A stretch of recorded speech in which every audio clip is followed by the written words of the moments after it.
शुरू त्यासी अति आदरू श्रीकृष्ण भजणी. काय सांगायलेत महाराज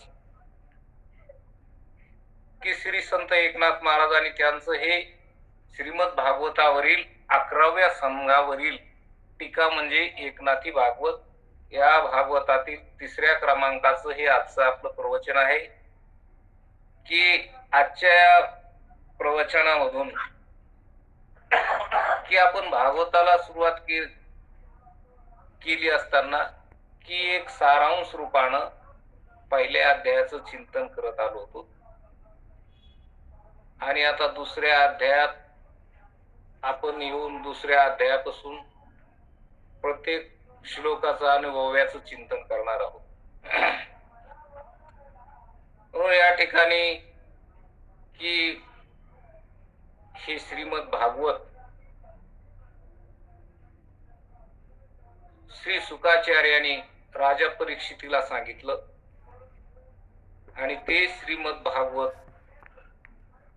राजा परीक्षितीनं ऐकून तो मरणापासून अलिप्त कसा झाला हे या भागवताचं फल आहे.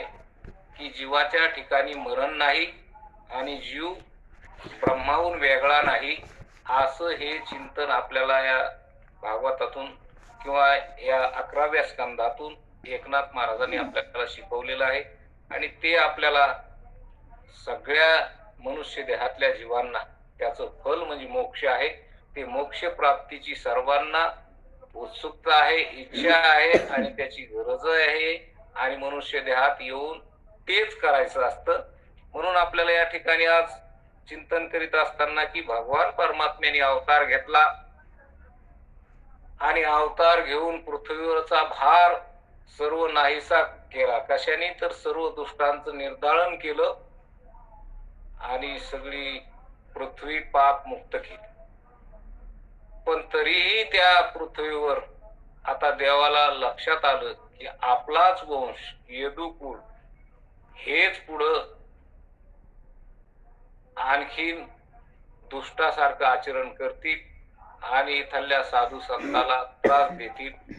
हा विचार करून किंवा हे भविष्य जाणून परमात्म्याने त्या यदुवंशाची वर्तणूक पाहून की हे किती आता अधर्माने वागतायत किंवा हे यांना जो आता आपल्या शक्तीचा अहंकार झाला की आमचा आता हात म्हणजे स्वर्गातले देव सुद्धा धरू शकत नाहीत, आम्ही कोणाला आटवू शकत नाही असा अहंकार झालेला होता. मग त्यामुळं आता ह्या पृथ्वीवर आमच्या सारखी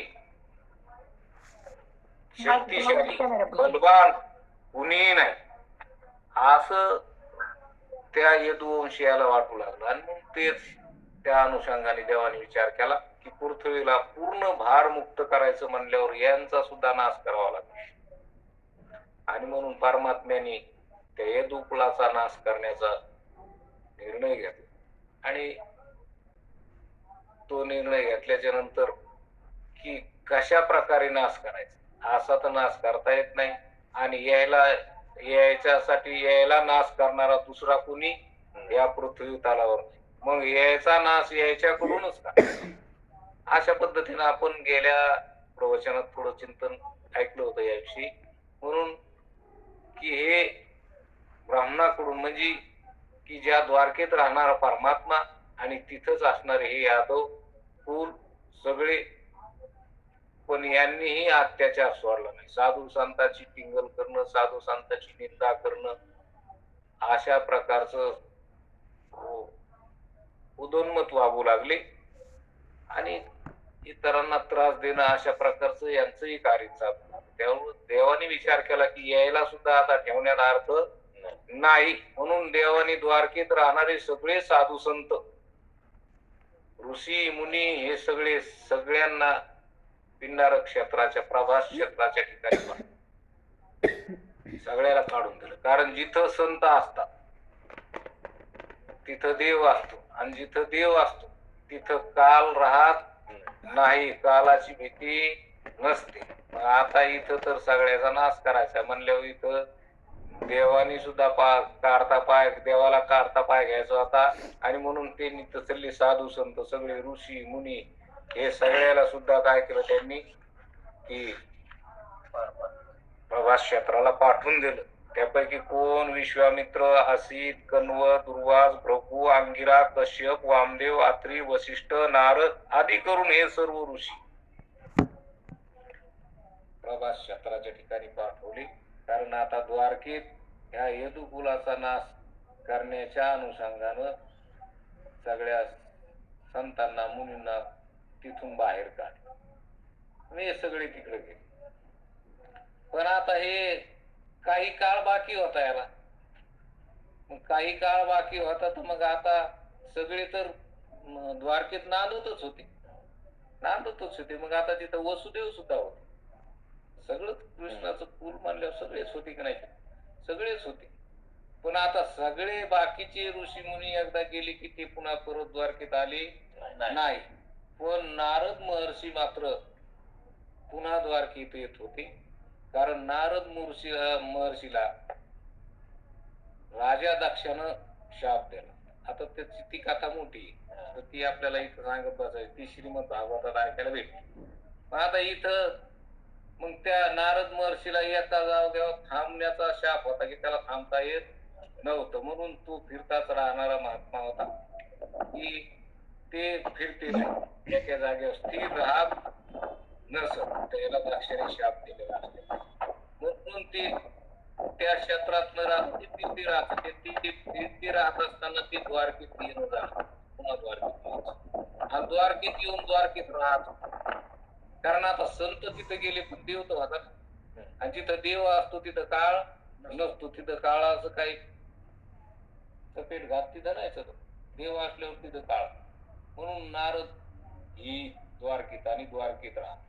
पण अशा प्रकारचं चिंतन आपल्याला या दुसऱ्या अध्यायातल्या पहिल्या श्लोकामध्ये चालू केलेलं आहे की जो मुक्ता माझी अग्रगणी, जो ब्रह्मचार्य शिरोमणी योगी वदंती वंदिती मुकुट स्थानी, जो भक्त मंडळी अतिश्रेष्ठ, की जो मुक्तात अग्रेसर ब्रह्मचार्य शिरोमणी योगी, ज्याला मुकुट बसविण्याचे स्थान जे डोके, त्या मुकुटासहित डोक्याने वंदन करतात, की ज्याच्या ठिकाणी मोठमोठाले राजे वंदन करतात. दैत्य देव दानव सगळे नारद महर्षीच्या चरणाला वंदन करतात. ते नारद महर्षी सगळीकडे त्यांचा फिरणं होत. ते देवाच्या नगरीत जिथं देव असतील तिथं जात होते, स्वर्गात जात होते, मृत्यू लोकात जात होते, पाताळात जात होते. मोठमोठाले दैत्य असले तर त्याच्या इथं सुद्धा जात आहे का नाही? सगळीकडे जाऊन इकडचा तिकडं समाचार आग बी लावित होते सगळे. अशा प्रकारचं त्याचं भ्रमण होत. म्हणून नुसतं भ्रमणच होत नाही तर सगळीकडे त्यांचा आदर. सगळे कुठं दुष्टाच्या घरी गेले तरी ते नारद महर्षी आले म्हणून आनंदित होईल, आमच्या घरी आज सत्ता आली, त्याला सुद्धा आनंद होता. ते आदर करीत होते, नारद महर्षी पूजा करीत, दर्शन घेत. अशा प्रकारचा आदर नारद महर्षीचा होता. म्हणजे सगळ्या त्रिलोक्यात ते नारद महर्षी फिरत होते. असे सगळ्यांची लाडकी असणारी सत्य होती. देवाचे ते लाडकं होतेच होते, पण सगळ्या लोकांची ती लाडकी होती. जो ब्रह्मरसाचा समुद्र, जो आत्मज्ञानाचा पूर्णचंद्र, असा तो शुक योगींद्र भागवती कथा सांगत होता. त्या कथेचा स्वतः कुवंशातील राजा परीक्षित होता. अशा प्रकारची ही कथा, की असा असणारा नारद महर्षी, की जो द्वारकेत त्याचं येणं जाणं होतं. हे कोण सांगायले तर श्री शुकाचार्य भागवत कथा सांगत असताना राजा परीक्षितीला सांगू लागलेले. शुक्राचार्य म्हणाले, राजा, जो व्यासाचा आत्मगुरु आणि माझाही परमगुरु आणि महामुनीचा ईश्वर जो नारद आहे, त्याला श्रीकृष्ण जनाविषयी अति श्रद्धा आणि उत्कंठा, अति आवड. याला भगवंताविषयी अतिशय प्रेम, कारण तो त्याच भजन करीत होता. आणि तो कोण होता? तो व्यास मुनीचा गुरु होता. शुकाचार्य म्हणते, माझा सुद्धा तो कोण होता? माझ्या वडिलाचाच गुरु म्हणलं, माझा सुद्धा परम गुरु असं म्हणाले. की असे ते सगळ्या मुनीचे श्रीगुरु होते. असे ते नारद महर्षी. आणि असे पहा की नारदाला दक्ष प्रजापतीचा काय होता, शाप असल्यामुळे ते सारखे फिरत होते आणि म्हणून द्वारकेत त्यांचं येणं जाणं होतं. ज्याची कीर्ती कीर्तनात गायली जाते, जो श्रीपती श्रीकृष्ण स्वतः द्वारकेत राहत होता, म्हणून त्या द्वारकेत शापबाधेची अनिष्ट गती चालत नसे, म्हणून तेथे नारदाचा नित्यवास होता, म्हणून नारद तिथं नेहमी ये जा करीत होते. अशा प्रकारच्या या चिंतनाला सुरुवात आहे. आणि तर मग त्या अध्यापक अशा श्रीकृष्ण मूर्तीची उपासना का पुरे आवडत होती, त्याचे उत्तर असे की श्रीकृष्णाचा देह चैतन्यघन, अप्राकृत, अभौतिक, अलौकिक, दिव्य असा होता. की या ठिकाणी नाथ महाराज सांगतात की भगवान परमात्म्याची भक्ती त्या नारद महर्षीला इतकी आवडत होती की त्या परमात्म्याचं स्वरूप कसं होतं, तर ते म्हणजे चैतन्य घन. चैतन्य घन म्हणजे व्यापक, चैतन्य घन म्हणजे व्यापक चैतन्य असणारा तो परमात्मा, व्यापक असणारा ब्रह्मस्वरूप म्हणजे तो परमात्मा. आणि तो अभौतिक म्हणजे त्याचं शरीर काय ह्या पंचभूतापासून झालेलं होतं का? नाही, तो अभौतिक. त्याचं भौतिक, आपले शरीर भौतिक आहे, पंचमहाभूताचे. ईश्वराचं शरीर पंचभौतिक आहे का? नाही, पंचभौतिक हे त्याच्यापासून निर्माण केलं. हे जयापासून या मही मंगळ हे झाले की सगळी चराचरात्मक सृष्टी ज्याच्यापासून निर्माण. आणि त्याचं शरीर पंचभौतिक आहे का? नाही, तो पंचभौतिकातला आहे का? पंचभौतिकाच्या पलीकडचा आहे. असा अभौतिक, अलौकिक, दिव्य होता. म्हणून नारदाला श्रीकृष्णाची उपासना फार आवडत होती. म्हणून नारद महर्षी त्या देवाची, परमात्म्याची अखंड भक्ती करायची. नारायण नारायण नारायण असं चिंतन सतत करून ते फिरत राहीत. आणि म्हणून द्वारकेला सुद्धा त्याचं सतत येणं होतं. याप्रमाणे मुक्ताला देखील श्रीकृष्णाची उपासना पूर्णपणाने आवडते. त्या श्रीकृष्णाचे भजन, जो त्या श्रीकृष्णाचे भजन करीत नाही असा जगात कोण अभागी आहे. म्हणून जीवनमुक्त पुरुष सुद्धा त्या परमात्म्याचं अखंड चिंतन करतो, अखंड ध्यान करतो. त्याच्याशिवाय असा कोण योगी पुरुष त्या भजनाशिवाय, त्याच्या भक्तीशिवाय राहू शकतो का? असं महाराज म्हणतात. की त्याचेच निरूपण शुकाचार्य पुढील श्लोकात सांगतात की एके बापा नृपवर्या येऊनी उत्तमा देहाया, जो न भजे श्रीकृष्ण राया, तो गिळीला माया अतिमुख्य. की उत्तम नरदेहाला येऊन जो श्रीकृष्णाचे भजन करीत नाही, कारण नरदेह हा आपल्याला भाजना करताच दिलेला. नरदेह निधान लागले हाती उत्तम सार, उत्तम होती देवच मूर्ती ते देव. की इथं मनुष्य देहात येऊन देवाचं भजन करून आपल्याला देवच होत आहे. त्याच्यासाठी हे मनुष्य देह अतिशय उत्तम साधन आहे. शरीर उत्तम चांगले शरीर सुखाचे, शरीर साध्य होय केली शरीर साध्य बरोबर. मग या मनुष्य देहाने आपल्याला परमात्मा प्राप्ती करता येते. कारण मनुष्य देहात बुद्धी, आणि त्या बुद्धीनं आपल्याला जसं आहे तसं ओळखू येत. म्हणून बुद्धीची सिद्धी या मनुष्य देहात असल्यामुळं आपल्याला परमात्मा साध्य होण्याची बुद्धी या नरदेहात असल्यामुळं हा नरदेह परमात्मा प्राप्तीसाठीच, संसार करण्यासाठी नाहीच. संसार करण्यासाठी इतर शरीर येतात. इतर शरीरात चांगला संसार करतायत, कारण ते शरीर सदृढ बी आहेत, निरोगी आहेत. आणि मनुष्य देहात जर पाहिलं तर किती रोग आहेत सांगता येत नाही. जनावरांचे दवाखाने आहेत का एवढे? माणसाचे दवाखाने किती आहेत? कशामुळं? माणसाला जास्त रोग होतात. सगळे बिमार आहेत, कोणते दवाखाने भरलेले असतात. जनावरांचे दवाखाने उग थोडेफार तालुक्याच्या ठिकाणी असतो एखादा, किंवा मोठं गाव असलं तिथं असतो. त्याचे शरीर सदृढ असते, निरोगी असते, सुंदर बी असते, आणि ताकदवान बी असते. त्याला बिमाऱ्या नसतात. म्हणून संसार करायसाठी ते शरीर चांगले. या शरीराने संसार करायसाठी शरीर नाही. हे शरीर संसार करण्याच्या लायकीच नाही, पण तरी बी माणसं संसारात रमण्याची किती इच्छा करते, पण कवाशी ती इच्छा करता संसार करता करता पुढं हे आयुष्य संपत, मरण पुढं उभं राहतं हे काही कळत नाही. मग मनुष्य देहात येऊन जर त्याला भान राहत नाही, आपण कशासाठी आलो, आपल्याला कुठून आलो, कुठं जायचं याचा काही विचार राहत नाही, आणि मग संसारात आपल्याला आवडून तसं वागतो, संतांच्या मताप्रमाणे वागत नाही, मनोमार्गाने वागतो, मनोमार्गे गेला तो तिथे मुकला. म्हणून अशा प्रकारचा तो आपल्या मनाच्या भ्रांतीनुसार, भ्रांती मनाला झालेली त्या भ्रांतीनुसार तो वागतो. पण इथं महाराज सांगतात पाय धक्के वाजली होती तरी 10वी विषयावरील आठवणच मरणाची आठवण, विषयापुढे मरणाची आठवण त्याला होत नाही. म्हणून इथं की येऊनी उत्तम या देहा जो न भजे श्रीकृष्ण राया तो गिळला माया अति दुःख.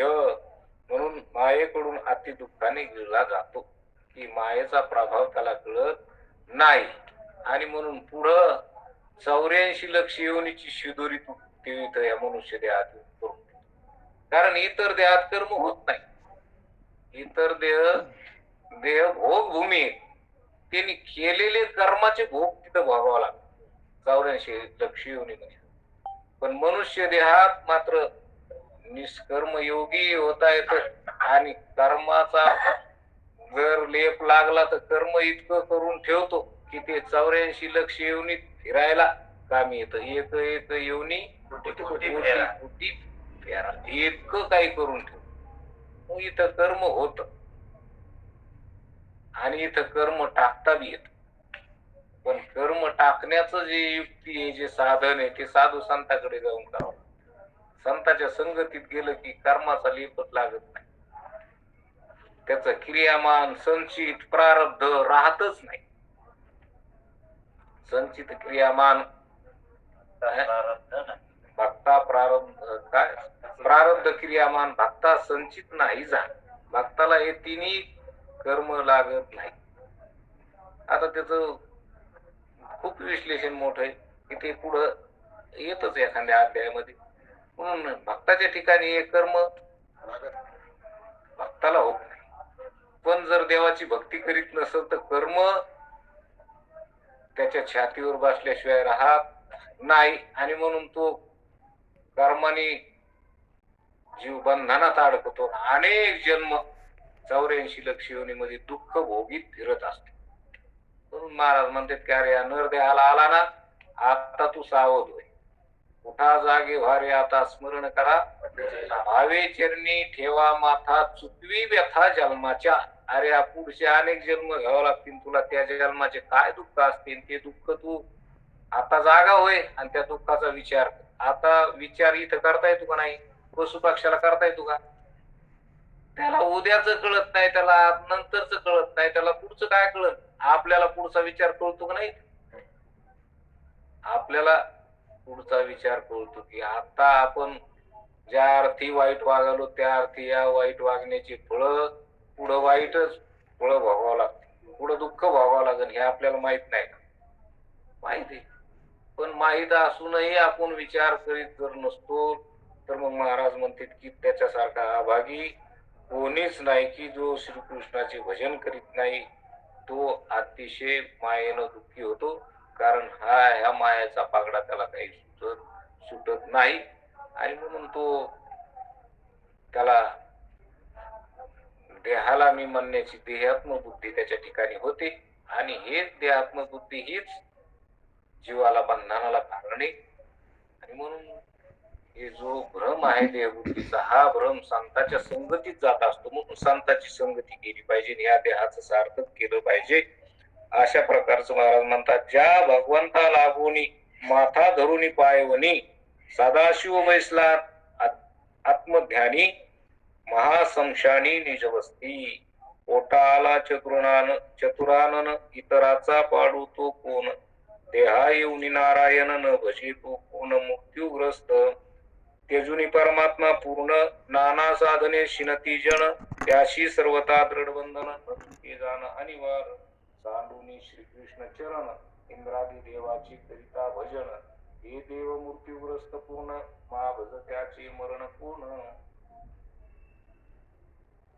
क्षण क्षण निर्दाळी तो नारद महामुनी स्वरूप, मुक्त होऊनी भजन तत्परू, द्वारके वसे निरंतर, श्रीकृष्णी होऊ अति प्रीती तया. म्हणून व्यापक परमात्म्याला टाकून जे लोक अनेक साधने करून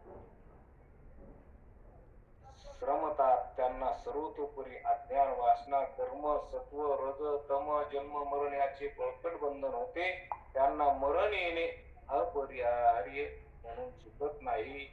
म्हणून श्रीकृष्णाची भक्ती केली पाहिजे. आणि असे हे नारद महर्षी भगवंताची अखंड भक्ती करत होते. आणि म्हणून त्या असणाऱ्या तो महामुनीश्वर नारद मुक्त असूनही अखंड भजननिष्ठ होता. तो द्वारकेत पुन्हा पुन्हा येऊन राहत होता, कारण त्याला श्रीकृष्णाविषयी अत्यंत प्रेम होते. म्हणून द्वारकेत पुन्हा पुन्हा पुन्हा पुन्हा यायचे.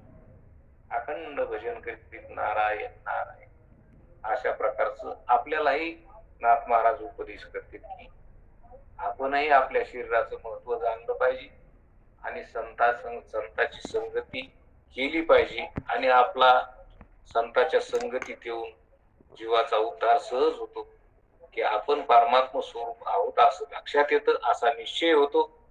आणि हा जो असणारा भेद आहे, भ्रम आहे, तो गळून जातो. आणि सर्व व्यापक असणारा परमात्मा तो माझ्याहून वेगळा नाही, तो माझ्याहून निराळा नाही, तोच मी आहे असं आपलं त्याच्याशी एकरूप स्वरूप होत. धन्य धन्य तो नारदू, ज्याशी सर्वी सर्वत्र गोविंदू, सर्वदा हरिनामाचा छेंदू, तेने परमानंदो सदोदित. अशा प्रकारचे महर्षी नारद अखंड परमात्म्याचं भजन करणारे ते धन्य आहेत म्हणाले नाथ महाराज. की सर्व वस्तू सर्व देशाकालात गोविंदाचीच प्रचिती येते, त्याला सर्व काळ हरिनामाचा छंद आहे. त्या योगाने ज्याला सर्व काळ परमानंदाचा लाभ होतो, जो श्रीकृष्णाचा आवडता आहे, ज्याला श्रीकृष्ण सर्वतोपरी आवडतो, ज्याच्या संगतीने जडजीवांना तत्वतः नित्यमुक्त अवस्था प्राप्ती होते, असा तो नारद एकदा स्वानंदाच्या सहज लीलेने द्वारकेमध्ये आले. वसुदेवाच्या घरी आले. आणि वसुदेवाच्या घरी आल्याच्या नंतर ते केले साष्टांग नमन, पैसो घातले वरासन, ब्रह्मासद भावे पूजन, श्रद्धा संपूर्ण मांडिले. तो नारदू एक वेळा स्वानंदाच्या सोलीला आला. वसुदेवाची आरावळा तेने देखुनी डोळा हरिकिला. केले साष्टांग नमन, पैसो घातले वरासन, ब्रह्मासद भावे पूजन, श्रद्धा संपूर्ण मांडिले. अशा प्रकारचे द्वारकेत नारद महर्षी आले वसुदेवाच्या घरी, म्हणजे भगवान श्रीकृष्णाच्या घरी देवाच्या भेटी. कारण देवावर इतकं प्रेम होतं म्हणून देवाच्या घरी येत होते. मग देवाच्या घरी आले म्हणजे कोण होते तिथं? देवाचे वडील वसुदेव. त्यांच्या घरी आले की मग वसुदेवाला आनंद होता की नारद महर्षी आले. म्हणलं की कधी भेट व्हायची कधी न व्हायची, पण आज मात्र भेट झाली. आणि भेट झाल्यामुळं साष्टांग नमस्कार त्यांच्या चरणावर डोकं ठेवलं आणि त्याची पाद्य पूजा केली. कोणी? वसुदेवाने, नारद महर्षीची. आणि पूजा करून सावधानी वसुदेव वैसुनी सुखाशनी हृदय अत्यंत सुखोनी. काय वल्लोदुनी बोलत. काय आता उल्हास आला की वसुदेवाला की आज माझ्या घरी नारद महर्षी आले, आज माझ्या घरी संत आले. म्हणून संताचा आदर त्या वसुदेवाच्या ठिकाणी इतका होता की संत घरी आले म्हणल्यावर की आज फिटले माझे गोडे बहुत जन्माचे साखरे. गोंदाटले पुढे की परब्रह्म की जे परमात्मा मला प्राप्त करायचा होता, तो प्राप्त करायचा तो संताशिवाय होत नाही. तेच पुढच्या श्लोकात सांगते की देवाचे वडील असताना वसुदेव देवाचे बाप, पण तरी नारद महर्षीला सांगतात की मला ते परमात्मा प्राप्तीचं साधन म्हणजे ब्रह्मज्ञान, ते मला सांगा. असा प्रश्न करतात की सोलीला कृपा केली तुम्ही, तेने परम सौभाग्यजी मी. तुमचे ने आगमने आम्ही कृतकृत्य झालो, म्हणजे आम्हाला आता आम्ही कृतार्थ झालो की तुम्ही संत आमच्या घरी आले. संत आमच्या घरी आले म्हणल्यावर आता आम्हाला कोणती चिंता आहे का? आम्हाला संत घरा आले म्हणल्यावर आमची सगळी चिंता आता संत हरण करत असतात. संत भेटले की सुखाचीच प्राप्ती होते. संत भेटले पाहिजे जीवनात. संत दर्शनी आला पद्मनाभ किंवा मावळीत विश्वाभासू नवल उदयाला चंडांश अद्वय अब्जुन विकासू वंदू आता ज्याच्या जीवनात संत आले त्याच्या जीवनाचा विकास होतो. त्याच्या जीवनाचं कमल रूपी फूल, त्या फुलाचा विकास होतो. कारण त्याच्या जीवनात संत आले की त्याला असणार हे जगत भास हा मावळून जात असतो आणि त्याला जगत नाही, सर्व परमात्माची हरीची या दासा हरी नाही दिशा अशी परमात्म्याची व्याप्ती त्याला लक्षात येते. ते परमात्मा व्यापक माझ्याहून वेगळा नाही असं स्वरूप, म्हणजे तिथं द्वैत राहतच नाही असं अद्वैत स्वरूप संताच्या संगतीने प्राप्त होत. अशा प्रकारचं इथं सांगतात. म्हणून चुकली आणि भजनी बाळक दीन दिशे जणी त्याशी मातेच्या आगमनी संतोष मनी निर्भर. आता जसं एखाद्या लहान मुलाची आई हरपावा किंवा आईचं मूल हरपावा, त्या दोघांची ताटातूट झाल्यावर जशी आई लेकरासाठी तरफडत असते आणि लेकरू आईसाठी सारखं आटास आईशिवाय ते राहू शकत नाही. अशा प्रकारचं वसुदेव म्हणतात की नारदाला पाहून की तुम्ही आलात आज माझ्या घरी, मला खूपच आनंद झाला की जशी संताची माझी कित्येक जन्म झाली किंवा कवापासून भेट नाही. कारण असं संताची संगती झाली नाही, संताच्या संगतीत राहता आलं नाही, संताच्या संगतीत पासून गोष्टी करता आल्या नाही. जे कल्याणाचं आहे ते संताकडून मिळत असतं ते काही मला विचारायला वेळ भेटला नाही किंवा ऐकायला बी भेटला नाही. पण आज मात्र तुम्ही माझ्या घरी आले, त्याहून श्रेष्ठ तुमची यात्रा नित्य सुखदानी भूतमात्रा सोलीला तुम्ही मही विचारा दिनोत्तरा लागुनी मातेच्या आगमनी निज बाळा दृष्ट उत्संगी नित्य नवा सोहळा तुमची यात्रा दिना सकळा भुगवी सोलीला निजा पसू. आता तुम्ही माझ्या घरी आलात म्हणजे चुकलेल्या मुलाला आपली आई भेटल्यासारखं. इतका आनंद मला झाला की आज मला काय की नित्य सुखदाती भूतमात्रा सोलीला तुम्ही मही विचारा दिनोत्तराला मातेच्या आगमनी निजबाळा दृष्टी उत्संगी नित्य नवा सोहळा तुमची यात्रा दिना सकाळा कवी आगमनी निजवा सोलीला निजा असू. की आत्मसुखाची प्राप्ती आज मला होईल. अशा प्रकारचं की जो नारद तोच नारायण आहे अशा श्रद्धेने सोन्याच्या तामणात पाय धुतले आणि एक पूजन केलं. त्याच्या पुढे सांगतात की आईच्या आगमनाने आई स्वतःच्या बालकालाच प्रेम दृष्टीने पाहते व मांडीवर घेते, कुरवाळते, एवढेच सुख मिळते. पण तुमचे सोलिलेने येणे नित्य नवा सुख सोहळा करणारे सर्व दिनांना ते स्वाभाविक आत्मसुख देणारे असते.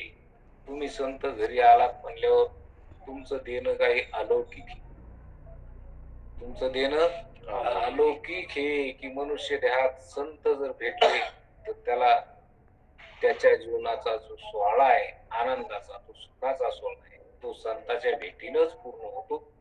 अशा प्रकारचं हा संत येती घरा तुझी दिवाळी दसरा.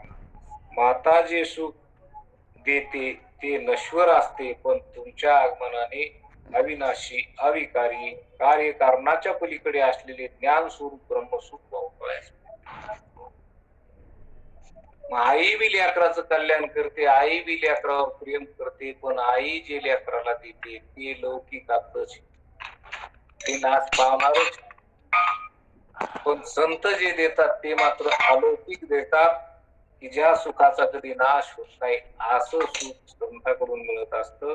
तुम्ही भागवत धर्माच्या मार्गाने सरळ जाणारे असणारे संत माता सुख देते नश्वर तुमच्या आगमनी अनश्वर नित्य चित्सुख चिन्मात्र परात्पर भोगावया तुम्ही भगवत धर्मा धर्मी गामी तेची तुमची भेटी लागू आम्ही जी पुण्य कोटी निष्कामी प्रयाग संगमी केलिया नारदा तू भगवत रूप तुझी भेटी करी निष्पाप तुवा कृपा केलिया अल्प स्वय स्वरूप ठसावे तुझेनी भक्तीची महिमा अमु तुझेनी वाढला भक्ती प्रताप तुझेनी भक्ती भगवत रूप तू चित स्वरूप निधिष्ठा. अशा प्रकारच्या अनेक प्रकारचं वर्णन वसुदेवानी नारद महर्षीचं केलं, संतांचं वर्णन केलं, अशी स्तुती केली नारदाची. कोणी? वसुदेव.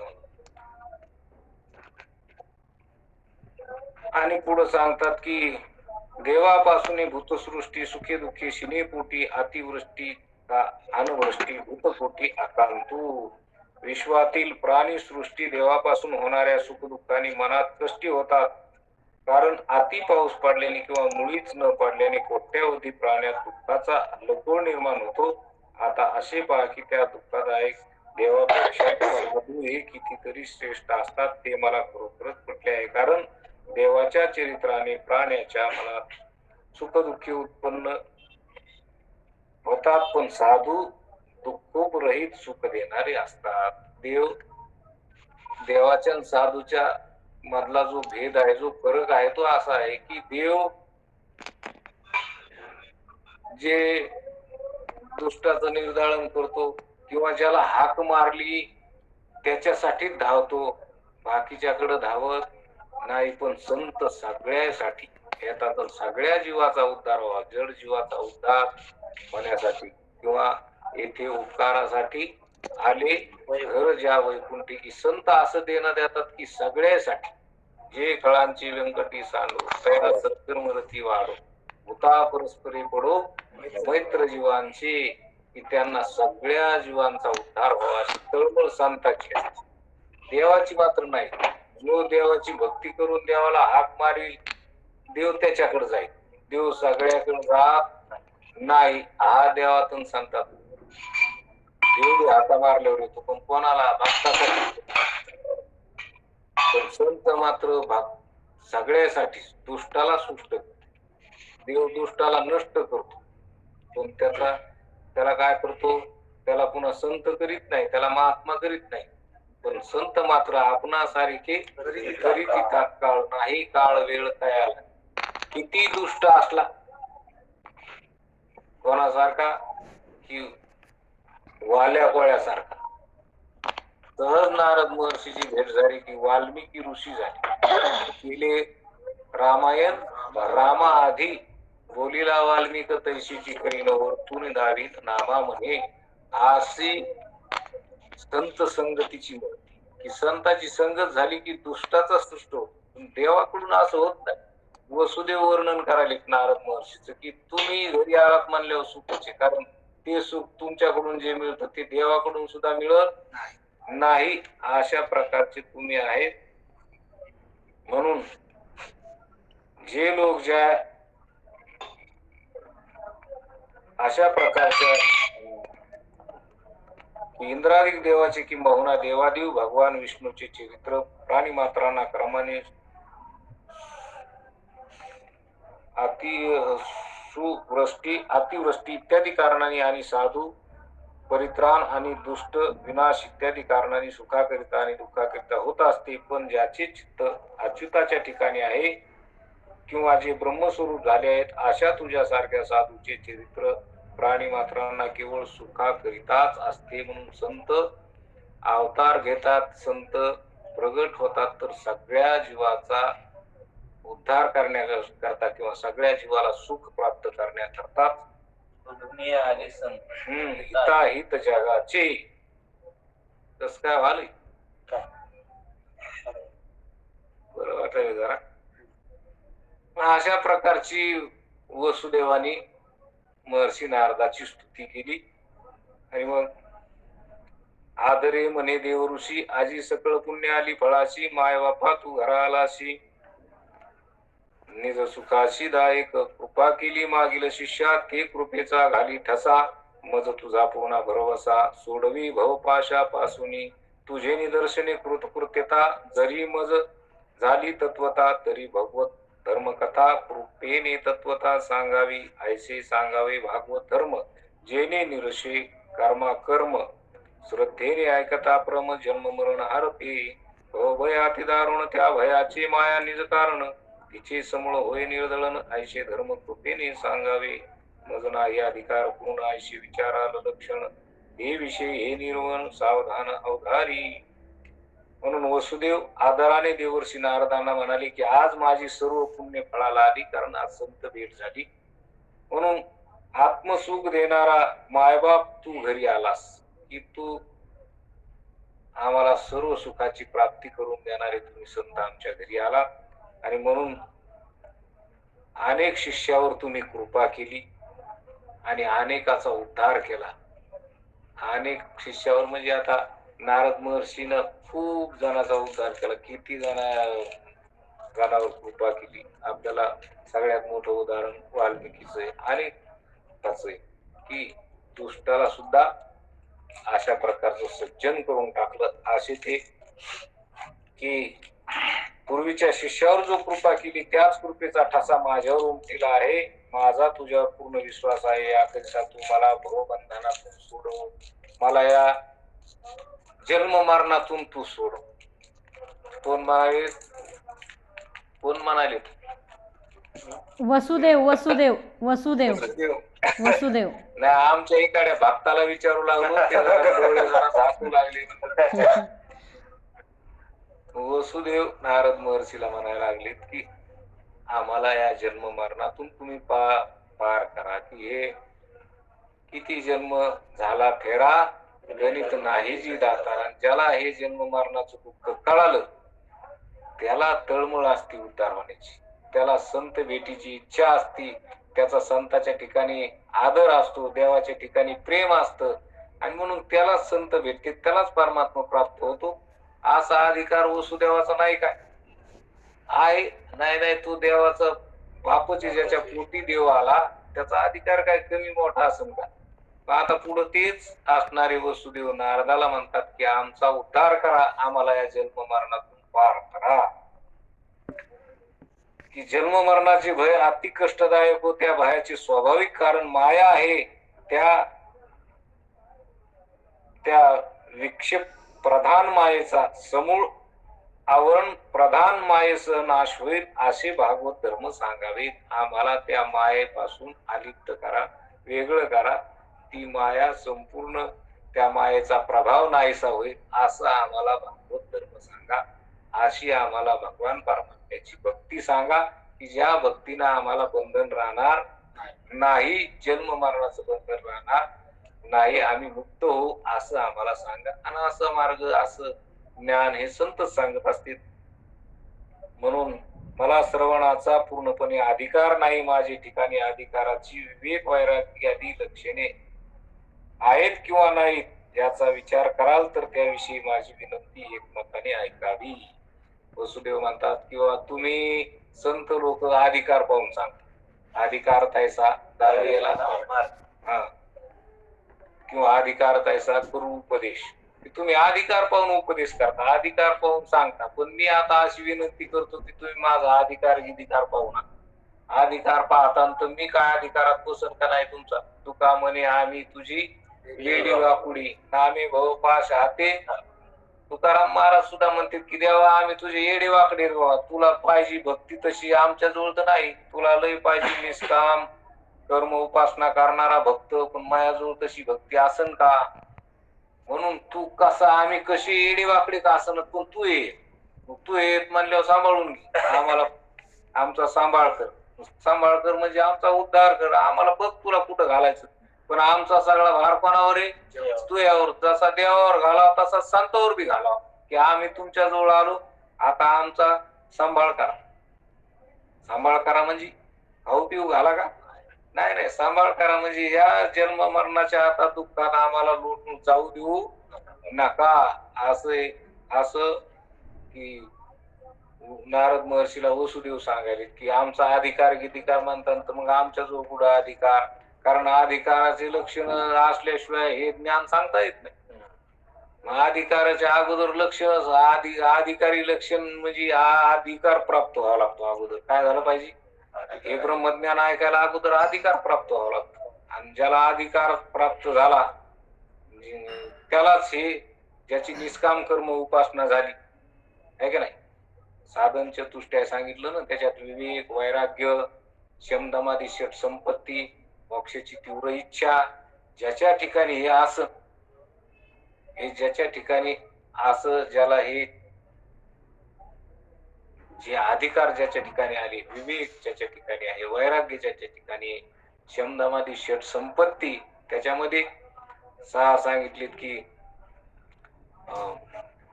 त्याला त्याच्या ठिकाणी तितिक्षा, उपरती, श्रद्धा, समाधान ह्या अशा प्रकारचं असलं पाहिजे. त्याला मोक्षाची तीव्र इच्छा असली पाहिजे. त्यालाच ब्रह्मज्ञान ऐकण्याचा अधिकार. हा असा अधिकार तुम्ही मानता तर माझ्याजवळ तो आसन किंवा नसन, पण मी अनन्य भावाने तुम्हाला शरण आलो की आमचा अधिकार पाहू नका, आम्हाला आमचा उद्धार करा, आम्हाला जन्म मरणातून पार करा, अशी विनंती कोण वसुदेव नारद महर्षीकडे म्हणजे संताकडे करतात. मज अधिकारू नाही पूर्ण हे मीही जाणतो आपण, मागे म्या केले भगवत भजन ते तू कथन अवधारी, म्या पूर्वी आराधिले देवराया ते भजन ममता नेले वाया. तुम्ही जर म्हणतान की हे मला बी माहिती, तुम्हाला माहिती, मला माहिती की मी काय अधिकारी नाही, एवढा अधिकार मला नाही. ब्रह्मज्ञान ऐकण्याचा अधिकार लागतो, तो मला नाही. कारण मी पूर्वी, कारण मला परमात्मा प्राप्ती झाली नाही ना, मला सर्व सुख झालंच नाही. त्याच्यावरूनच मी समजतो की मी अधिकारी नाहीच. मला हाता टाकून पाहून नाही सुख झालं. मी जरी देवाचा बाप जरी झालो तरी पण मला सुख झालं नाही, त्या परमात्म्याचं सुख झालं नाही. कारण ते म्हणते की बाबा याच्या अगोदर मी भक्ती केली, मागच्या अनेक जन्मात भक्ती केली, पण काय झालं म्हणले की म्यापूर्वी आराधिले देवराया ते भजन ममता नेले वाया.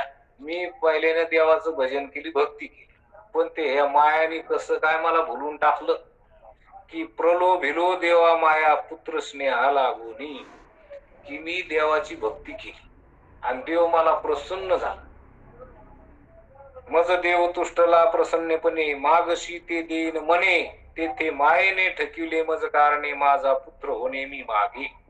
आता मी भक्ती केली तेव्हा मला देव प्रसन्न झाले आणि देवाने सांगितलं की भक्ता तुला काय मागायचं ते सांग, आता तू जे मागशील ते तुला.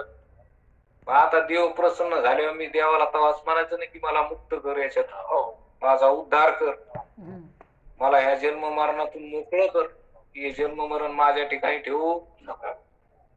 असं मागायच्या ऐवजी मला ते देवाकडे पाहून त्याच ते गोजीरवानं रूप पाहून मला पुत्र स्नेह झाला. मायेनं मला पडदा टाकला माझ्यावर पुत्र स्नेहाचा, की माझ्यावर मला देवाकडे पाहून असं प्रेम झालं की वाटलं की देवच माझ्या पोटाला जन्मला. आणि मला तशीच बुद्धी झाली, मी देवाला तेच मागितलं की ते सांगते पुढे की तो हा माझा पुत्र श्रीकृष्ण परी मज न सांग,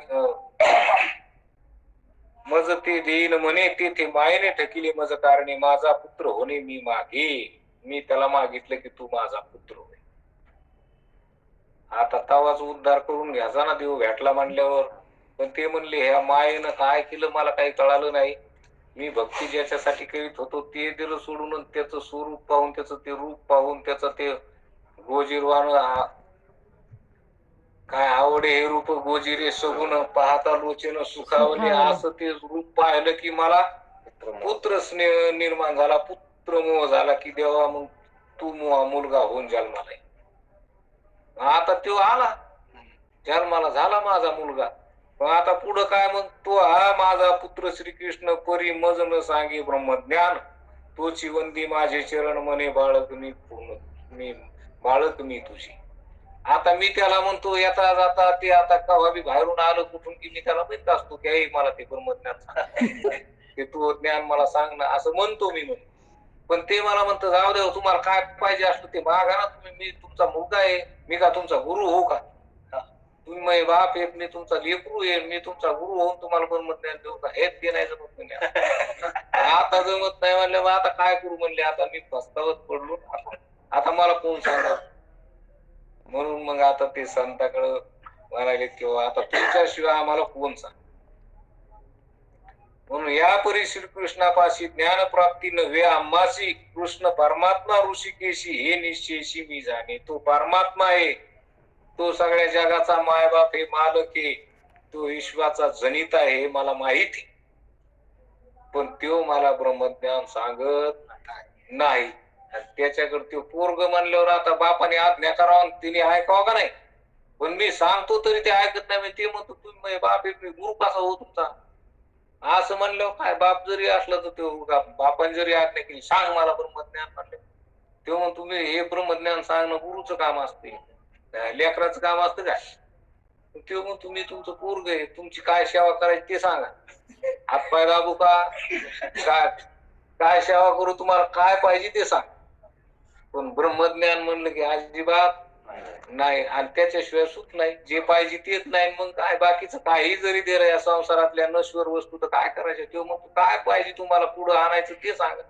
जे पाहिजे तो देणार आहे, पुत्र बी तसा काय साधा सुद्धा आहे का? काय पाहिजे ते देतो म्हणतो. पण ब्रह्मज्ञान म्हणलं की अजिबात नाही, ते नाही म्हणले मग आम्हाला त्याच्याकडून केव्हाच भेटणार नाही, त्याच्याकडून कधीच भेटणार नाही. मग आता आम्हाला त्याची प्राप्ती, त्याचं जे ब्रह्मज्ञान हे त्याच्याकडून तर भेटत नाही. म्हणून श्रीकृष्ण जन्माला माझी कुशी, म्हणून श्रद्धा आहे मजपाशी, तेने तू तुष्टलाशी देव ऋषी, तरी निज कृपेशी उद्धरी. म्हणून आता नारदाला विनंती करावी की कृष्ण माझ्या पोटी जन्माला आला, म्हणून श्रद्धा आहे मजपाशी, त्याची श्रद्धा माझ्यापाशी, आणि तो तुझा देव आहे, आणि तू बी त्याच्यासाठीच इथं येतो, तू हे बी श्रद्धा त्याच्यावर आहे ना. म्हणून तेने तुष्टलाशी देव ऋषी, त्याच्यामुळं तुझं त्याच्यावर प्रेम आहे, म्हणून मी त्याचा बाप आहे, म्हणून तो माझ्यावर बी प्रेम आहे का नाही?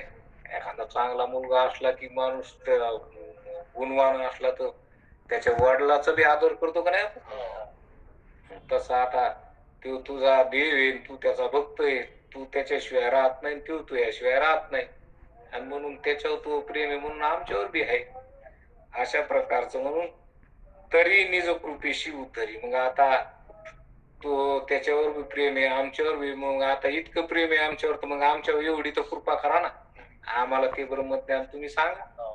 अशा प्रकारचं वसुदेव नारद महर्षीला सांगतात की जे मायेने ठकविलो वाडे कोडे, ते माया समूळ झडे, ऐसे सांगी जे रोकडे, बहु बोलूनी पुढे काय मज. अशा प्रकारचं की ज्या मायेने मला ठकविलं, आता त्या मायेपासून मी अलिप्त झालो पाहिजे, असं काही एखादा आता असं काही ते पुढं उघडून टाक, की असं सांग की मी त्याच्यातून मुक्त झालो पाहिजे. ज्या मायेने मला कौतुकाने फसविले आहे, ती माया आवरणासह कौतुकाने ज्या योगाने नष्ट होईल, असे प्रत्यक्ष ब्रह्मज्ञान तुम्ही मला सांगा.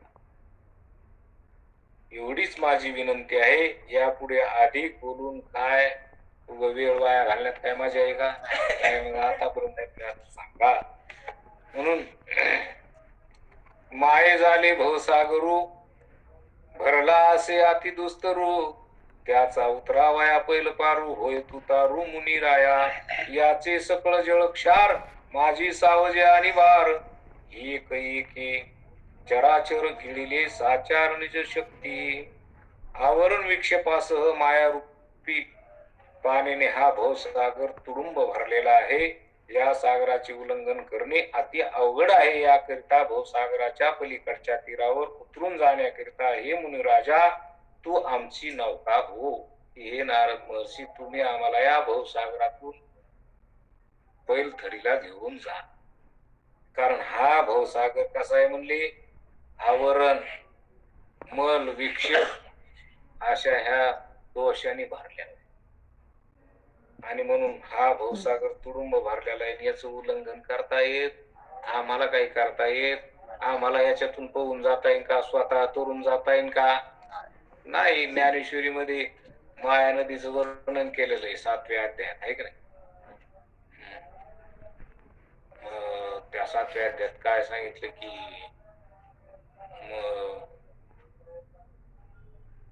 आता महमादी हे माया माझी माया उतरून या धनंजया मी होई जे आया पेशीनी, असं त्या श्लोकावर लिहाव्या की माया सागर हा तरुण जाण्याला किती कठीण आहे, खूप दुस्तर आहे.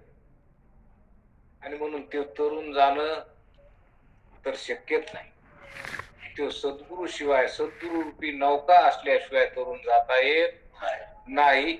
आणि हा मल विक्षेप हा आम्हाला काढावा लागेल. मलन विक्षेप पण आवरण दोष तुमच्याशिवाय जात नाही. मग तुम्ही आवरण दोष काढल्याशिवाय आम्हाला परमात्म्याचं दर्शन होत नाही. म्हणून तुम्ही आमची नौका आहेत. ह्याच भवसागरातून, ह्या मायेच्या जालातून मुक्त करण्याकरता तुम्ही संतच एक नौका आहेत. तुम्हीच एक आमच्या जीवनात आमचा उद्धार करणारे एक पर्याय आहेत. म्हणून तुमच्याकडं विनंती करतो.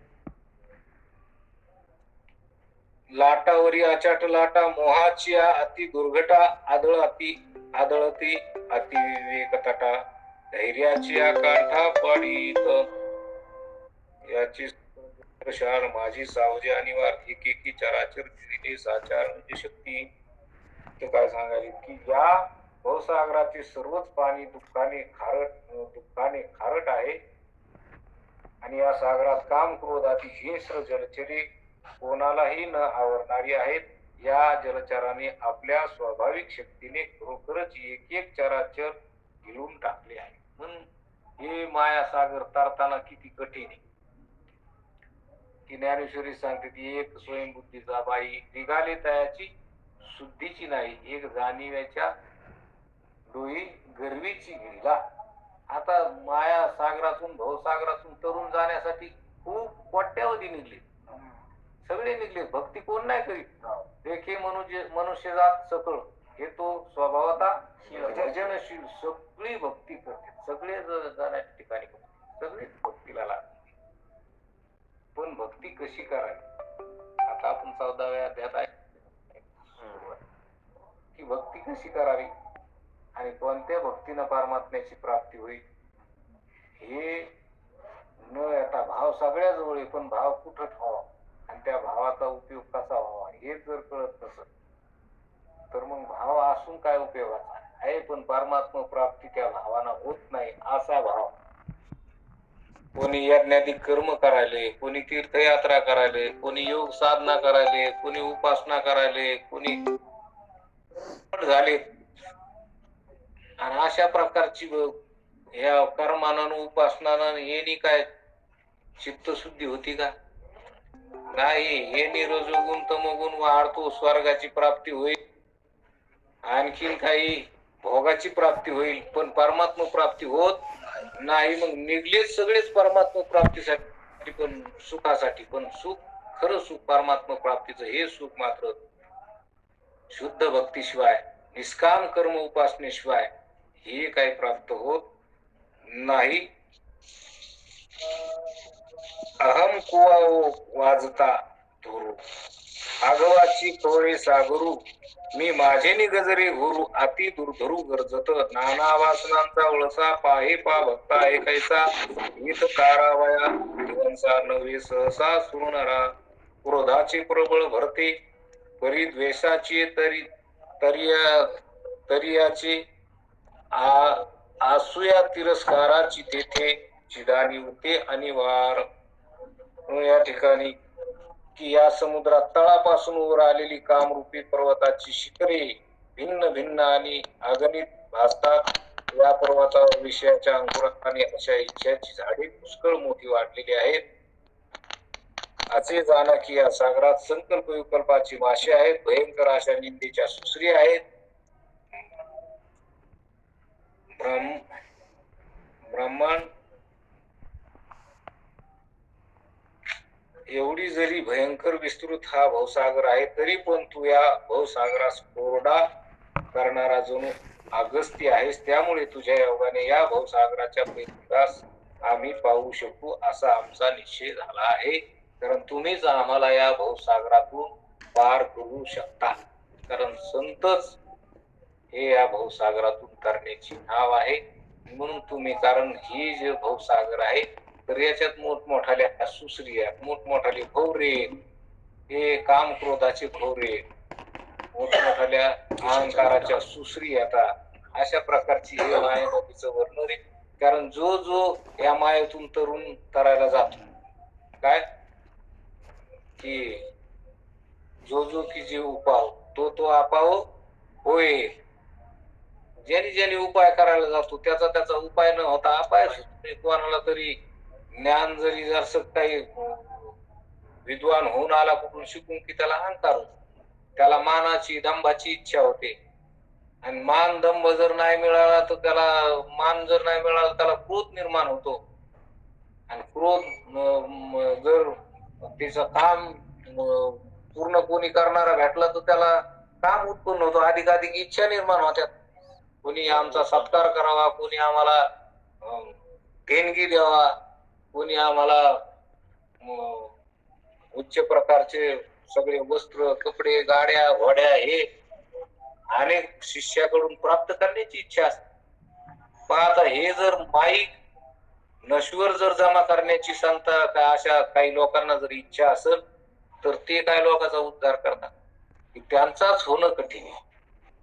कारण त्याला ते जर ह्या माया नदीतून बाहेर निघले नाही, त्याला ह्या जगातल्या नश्वर वस्तू जर त्याला त्याच्याविषयी जर आसक्ती असेल तर त्याला शुद्ध असणारा परमात्मा हा कधी त्या दृष्टीनं दिसत, हा दिसणं शक्य नाही. म्हणून याच्या ठिकाणी, परमात्म्याच्या ठिकाणी अनन्य भाव आणि प्रेम असलं तर त्या शुद्ध प्रेमानंच परमात्म्याची प्राप्ती होते.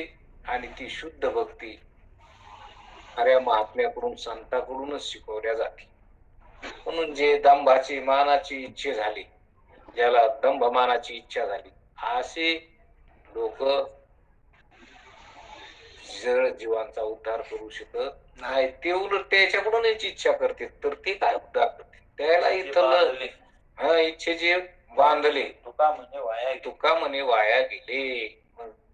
आपल्याला इथं निष्काम कर्मयोगी व्हावं लागतं, की निष्काम भक्ती करावं लागते. कोणत्याही प्रकारची भक्ती करीत असताना इच्छा करू नये, कधीच नाही. इच्छा मनात एक इच्छेचा ओम सुद्धा उमटू नये.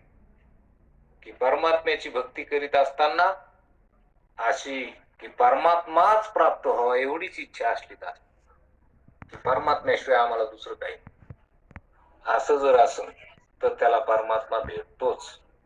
पण जर आपल्याला जर या संसारातल्या नश्वर गोष्टी आवडतात आणि भक्ती करतो, दोन दोन कस काय जमत? हे बी आवडत देव बी आवडतो. देव कसा? देव आवडल तर देव संसारातल्या गोष्टी भेटण्यासाठीच मग देवाची भक्ती केली. देवाकडे भक्ती करतात ना देव, काय किती लोक नवस असं करतात, भक्ती करतात, पण त्याच्यात इच्छा काय असते की हे संसारातल्याच काहीतरी गोष्टी आहे का नाही. मुलाला लेकरू होऊ दे किंवा मुलीची खरूज राहू दे, अशा काहीतरी मागण्या असतात. पण माझा उद्धार कर असं कधी कोणी म्हणतंय का? नाही नाही, उद्धाराची इच्छाच नाही. संसारातल्या गोष्टी प्राप्त करण्याची इच्छा आहे, त्याच्यासाठी भक्ती करणारे, त्याच्यासाठी अनेक इच्छा भक्ती करून इच्छा प्राप्त करते.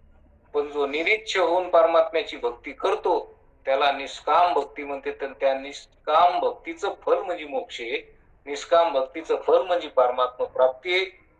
आणि ते आपल्याला एकनाथ महाराजांच्या या एकनाथी भागवतातून, या ग्रंथातून आपल्याला ही निष्काम कर्म भक्ती या भागवतात अतिशय अनेक प्रकारची युक्त्यानं साधू संतांना सांगितलेली की ही भक्ती कशी आहे, की त्या भक्तीचं वर्णन अनेक अध्यायामध्ये आपल्याला ऐकायला मिळतं. एवढं चिंतन गोड आहे. आणि ते गोड चिंतन ऐकून पुन्हा असं नाथ महाराज म्हणतात की बाबा एवढे तुम्ही ग्रंथ ऐकता, पण तेवढ्या ह्या ग्रंथानं तुम्हाला सहज इतकं गोडी प्राप्त व्हायची नाही तर ती ह्या भागवतानं प्राप्त होती. म्हणून तर जीवनात आलं की अगोदर ज्ञानेश्वरी, एकनाथ महाराजांचं भागवत आणि तुकाराम महाराजांचा गाथा हे 3 ग्रंथाचं अध्ययन अगोदर झालं पाहिजे आणि मग बाकीचे ग्रंथ. कारण हे ग्रंथ जर एकदा अध्ययन झालं, निदान एवढे जरी 3 झाले तरी भरपूर झालं, पण यथार्थ रूपानं याच चिंतन झालं पाहिजे. एक ना एक शब्द, शब्दानं ओळ ना ओळ, शब्दाना शब्द याच चिंतन झालं पाहिजे. आत्मसुख बाजूला नाही, दूर नाही. आणि म्हणून हेच संत आहेत आपल्याकडून, त्या संत महात्म्याकडून ज्यांच्या आशीर्वादानं, ज्यांच्या कृपेनं आपल्याला हे प्राप्त झालं, ती सर्व नाथ महाराजांची, ज्ञानेश्वर महाराजांची, तुकाराम महाराजांची त्या संतांवर कृपा आहे, त्यांची आपल्यावर झालेली. आणि म्हणून आपल्याला ही की निष्काम कर्म उपासना आपल्याकडून होऊन आपली ही चित्तशुद्धी झाल्याचा हा एक संदेश आहे की आपल्याला हे चिंतन आवडत. नाहीतर हे ब्रह्मज्ञान म्हणलं की लोकाला जागेवर गुंगत, तिथंच डोळे लागते. हे ऐकावं वाटत नाही ना, ऐकण्याची इच्छा होत नाही, जड चाललं वाटतंय, लय जड आहे, लय जड. पण याच्यासारखं गोडच कोणतं नाही. त्याला वाटतं जड आणि ज्याला कळतं त्याला वाटतं गोड. याच्यासारखं गोड काहीच नाही. आणि ज्याला कळत नाही त्याला वाटतं याच्यासारखं जड काहीच नाही. पण हे जड नाही, हे गोडच आहे. तर जडपणा आपल्या अंगात आला, आपल्या अंगात चरबी झाल्यावर आपलं अंग जड होतं का नाही? मग चांगला व्यायाम करून दन उड्या मारून जर घाम गाळून ती चरबी खलास केली की अंग मोकळं होतं. तसा हे जडपणा निष्काम कर्म उपासना करून हे चित्तातला जडपणा काढून टाकला की परमात्मा प्राप्ती सहजच आहे आणि सोपी आहे. ती साधू संतांनी आपल्या पुढं आणून ठेवलेली. कुंडली गवळदा विठ्ठल श्री ज्ञानदेव तुकाराम.